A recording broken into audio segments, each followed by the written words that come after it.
Donc les gars, félicitations à tous les deux, surtout Boubacar pour le KO, c'était très très beau. Alors on a vu, déjà ton frère, il est tranquille quelqu'un super rapidement, t'es tranquille quelqu'un super rapidement. Ton frère il m'a coup de coude retourné, tu m'as coup de coude retourné. Là j'ai une question pour Tourpal, qu'est-ce que tu nous prépares de beau pour le combat contre Axel? Franchement, là je sais pas en fait. Tout ce que je fais, il le refait. Les gars de Karate Bushido. Voilà. Ça va. Dans un mois, mon frère il fera la même chose. Il y a deux ceintures. Merci beaucoup. Je mets tous les ceintures, 57, 61. Je mets la tête de Martin Peña. Je mets tous les bonus de les ceintures, ça doit être un bon truc. Juste avant de t'asseoir, on parlait avec Fernand Lopez justement, on parlait de la chute pour toi, il expliquait qu'un combat avec Peña est vraiment envisageable. Est-ce que c'est une rencontre qui t'excite et à quoi tu penses qu'elle pourrait ressembler? Franchement, si le comportement de Peña elle est bien, je lui donnerai une occasion pour un combat contre moi. Félicitations Noé de Cover, félicitations pour la ceinture, très belle performance ce soir. On t'a senti en contrôle, t'as un peu aidé par le fait qu'il soit ouvert à un moment et que je pense que ça l'a un peu perturbé. Mais de A à Z, c'était un combat contrôlé. C'était quoi la stratégie en entrant dans la cage? Et est-ce que le fait qu'il soit ouvert et le fait qu'il soit affaibli d'un coup, est-ce que ça a changé la stratégie ou est-ce que tu es resté frais à ce que tu veux faire? Les stratégies c'était placé par mes coachs. J'ai travaillé pour un seul combat pendant 6 mois. 6 mois, c'est un long période quand même parce que les combats étaient remportés plusieurs fois. En vrai, honnêtement, je peux dire que les coups de coude que j'ai mis, on a travaillé ça avec le coach Lopez, Fernand Lopez. Donc, je pense que ça marchait la stratégie qu'il a mis. Et ça a rien changé. Et du coup, question pour ton frère, on imagine que voir Boubacar performer comme ça ce soir, ça donne des envies pour le mois prochain. Déjà, je voulais préciser, le coup de coude, il n'a rien changé de tout. De A à Z, avec tout le respect qu'on a et tout, c'est le combat contrôlé. Que ce soit en boxe, que ce soit en lutte, que ce soit en boxe, t'as tous les deux. Maintenant, Abou il a fait un seul coup dans le combat, donc on ne peut pas dire que c'est le coup qui a changé. Ça fait 2 rounds, il était sur lui. Je dis pas que le coup de coude a changé tout ça. Comment on dit là? Ce que revient à César, il faut le donner en fait, je sais pas. Et maintenant, pour moi, oui, ça me donne une motivation de ouf pour aller chercher une deuxième ceinture parce qu'on avait un rêve qui s'est présenté très récemment quand on était annoncé pour la ceinture. On a dit qu'on veut faire une photo légendaire selon nous, mettre notre maman au milieu, une ceinture à un côté, l'autre, et là, on est les plus fiers. Le travail c'était déjà fait, que Hamza était là, c'était une motivation plus, c'était un bonus. Nasruddin et Nasruddin maman et Hamza Chimaya, c'était Baïsango aussi, Baïsango était toujours avec moi. Donc frère, quand tu as des monstres comme ça à côté de toi, tu peux pas perdre. Ça t'a mis la pression un petit peu ou pas forcément? Je te jure, peut-être c'est bizarre, mais je suis pas quelqu'un qui a un pressing, genre quelqu'un qui stresse. Même si c'était un combat qui est le plus dur dans ma vie, c'était un combat le plus important dans ma vie, mais j'étais en mode, genre, je suis en train de... Abou, il ne stresse pas, c'est un bon stress, il réfléchit, il suit le combat et je peux vous garantir, depuis le début de sa carrière sportive et pas MMA, on peut rappeler, chaque fois quand il était sous pression, il commençait, il était ceinture bleue, il combattait contre des ceintures noires. Moi-même, j'ai douté. Il rentrait, il sortait des trucs, un truc incroyable. Et tout le monde disait waouh. En fait, je pense que c'est un bon stress que le motive pour le combat, qui reste focus pour le combat. Je voulais juste, je sais qu'avant le combat, il y avait beaucoup de trash talk, il y avait beaucoup de piques de ma part. Et après, Mousse m'a répondu ici. Mais je voulais les remercier sincèrement parce que c'est un bon gars, c'est un guerrier.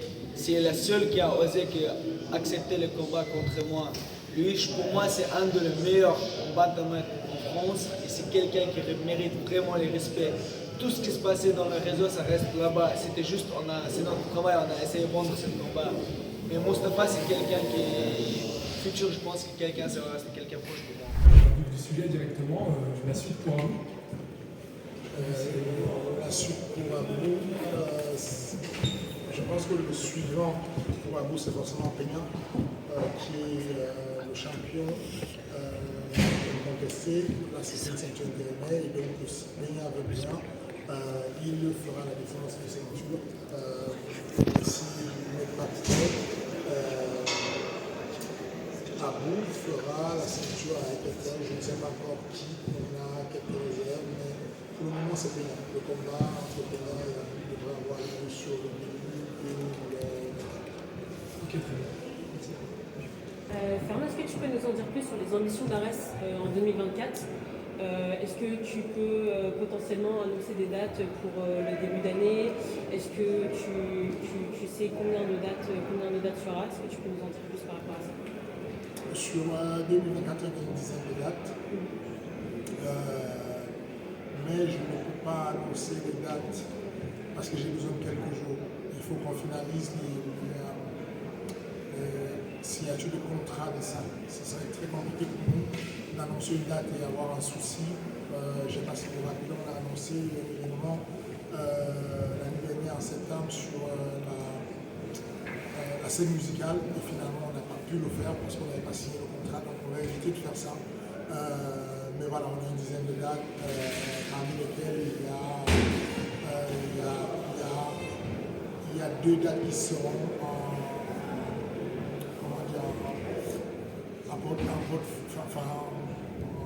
circuit fermé, il n'y aura pas de spectateurs, juste pour la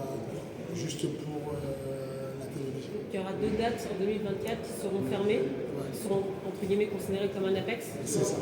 Ok, d'accord. Est-ce que tu sais à peu près c'est sur quel mois ? Si y a pas de réponse, on vise avril et mai pour ces dates. Ok, d'accord. Je ne vais pas revenir sur ce qui a été dit, une question. Depuis le PFL Paris, tu traverses une belle tempête. Moi, je veux juste savoir comment toi tu l'as vécu entre les déclarations que tu as tombées et la petite échauffourée avec Célia Bazé sur le terrain. Comment toi, personnellement, tu l'as vécu ça ? Je le vis normal. C'est celui qui essaye d'être un entrepreneur. S'il y a un conseil que je peux donner aux gens, c'est ça, c'est que si vous êtes jeune là et que vous essayez de faire de l'entrepreneuriat, ne vous lancez pas dessus si vous n'êtes pas capable de passer les tempêtes. Les tempêtes, il y en aura. Vous allez être sous les tempêtes, à partir du moment où vous allez sortir du lot. Et donc, je le vis comme quelque chose que j'avais prévu qui secoue un peu. Mais heureusement, à partir du moment où vous avez un socle solide, une famille solide, j'ai une famille extrêmement solide en termes d'amour, de soutien. Et donc, ça vous rappelle toujours la réalité de dire ce qui se passe sur Twitter, c'est autre chose. Vous voyez là, vous étiez là dans la salle, c'est une autre vie. Twitter, on vous donne l'impression que ça va s'écrouler. Sur Twitter, vous avez eu combien de demandes de remboursement, de plaintes, de machin, parce que. Et là, qui s'est baladé dans la salle, il n'y a pas eu une fois quelqu'un qui a dit bouh, quoi que ce soit, c'était clean. Twitter, c'est une autre vie, la réalité, c'est une autre vie. Et si j'ai un conseil à donner aux jeunes entrepreneurs, c'est de garder ça en tête, de vous dire que ce qu'on vous dit sur les réseaux, il faut que vous soyez capable de réitérer votre volonté à entreprendre et ne lâchez jamais l'affaire. C'est bon.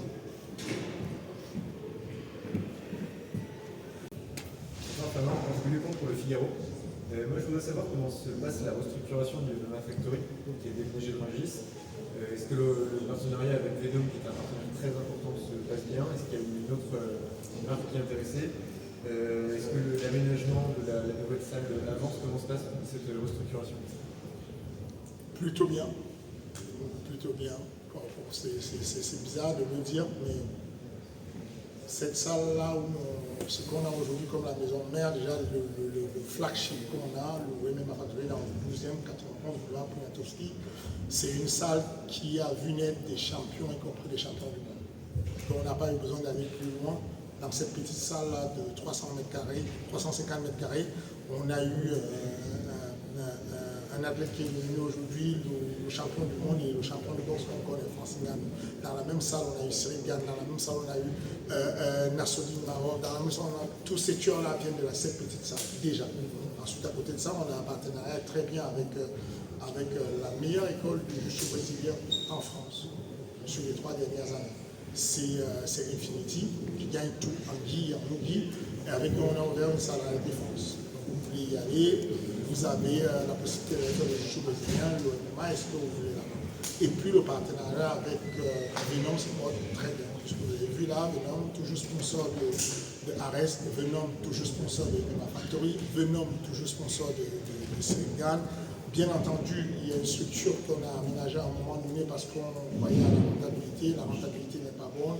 On fait de l'optimisation financière. Il ne faut pas se compliquer la vie avec. Donc il n'y a pas une restructuration en tant que telle. Il n'y a pas besoin de restructuration en tant que telle. On a juste besoin d'avancer et d'optimiser avec le temps. Vous prenez un outil avec lequel vous travaillez. Vous vous rendez compte que l'outil est performant, vous le gardez. Vous vous rendez compte que l'outil n'est pas performant, vous trouvez une solution, vous optimisez. Bonsoir Fernand, Alexandre Malher pour la sueur. Puisqu'on sort un petit peu du cadre d'arrêt, je vais me permettre une question sur Cyril Gane. Est-ce que tu peux nous donner des nouvelles du bon gamin et dire quelle est la suite pour lui? Cyril Gane va bien, vous l'avez vu tout à l'heure, il va bien. Surtout, il profite du temps qu'il a été donné, il sent bien. Il y a beaucoup de personnes qui ne savent pas de quoi il est question et qui sont super cadres de tout ce qui se passe en ce moment. Nous, la team de Cyril Gane, on n'est pas surpris puisque ça fait 2 mois qu'on sait que Cyril va combattre en mars. C'est prévu depuis. On sait, donc il s'entraîne depuis. Il accélère son apprentissage de sol, il accélère son apprentissage de la lutte. Il perfectionne son striking. On n'a jamais eu autant, on a eu besoin de temps pour se développer, le développer pour qu'il soit capable d'affronter le quatuor du classement et on est bien parti. Il s'entraîne vraiment. Il ne fait que ça, on ne fait que ça et voilà. L'adversaire? L'adversaire, pour le moment non. Merci. Juste pour rebondir rapidement par rapport au PFL Paris, peut-être j'ai loupé l'info, mais pourquoi ne pas avoir été dans le coin de Jordan? Parce que je n'ai jamais été dans le coin de Jordan. C'est que Jordan, on a des cellules, nous on organise chez nous des cellules. Je n'aime pas l'ordre, je peux pas être partout. Et donc ce qu'on fait, c'est qu'il y a des personnes qui ont des teams qui font évoluer nos athlètes. On les entraîne, on les accompagne, on a des stratégies globales en place. Et ensuite, il y a une team, une cellule qui accompagne quelqu'un jusqu'au bout. Là, jusque-là, l'équipe qui a accompagné Jordan et qui a fait que Jordan se retrouve à 4 combats et 4 victoires, y compris les combats amateurs, c'était l'équipe composée du head coach, comme on dit. Et il n'y a pas de raison de changer ça. Il n'y a pas de raison que des choses périphériques viennent changer ça. Si on change ça, qu'est-ce qu'on dira? On dira, ben voilà. Le gars, il gagne ce combat, Fernand débat, il perd son combat. Si on changeait ça, qu'est-ce qu'on dira? Bah, Fernand, il aime la lumière, il aime sa ganache, où il y a le combat, il y a la lumière. Quoi qu'on fasse, vous avez toujours des questions qui se posent. Donc, je vous le dis, il était archi bien préparé, il était archi bien accompagné. On a été là tout le temps, j'étais là toutes les soirées, on a fait des entraînements de lumière, il n'y a pas un seul entraînement que j'ai fait. On était là tous, et puis voilà, il faut toujours lui faire victoire sur un combat.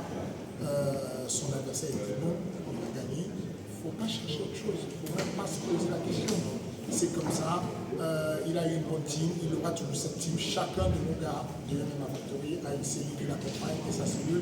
Ce jour-là a fait un très bon boulot et malheureusement,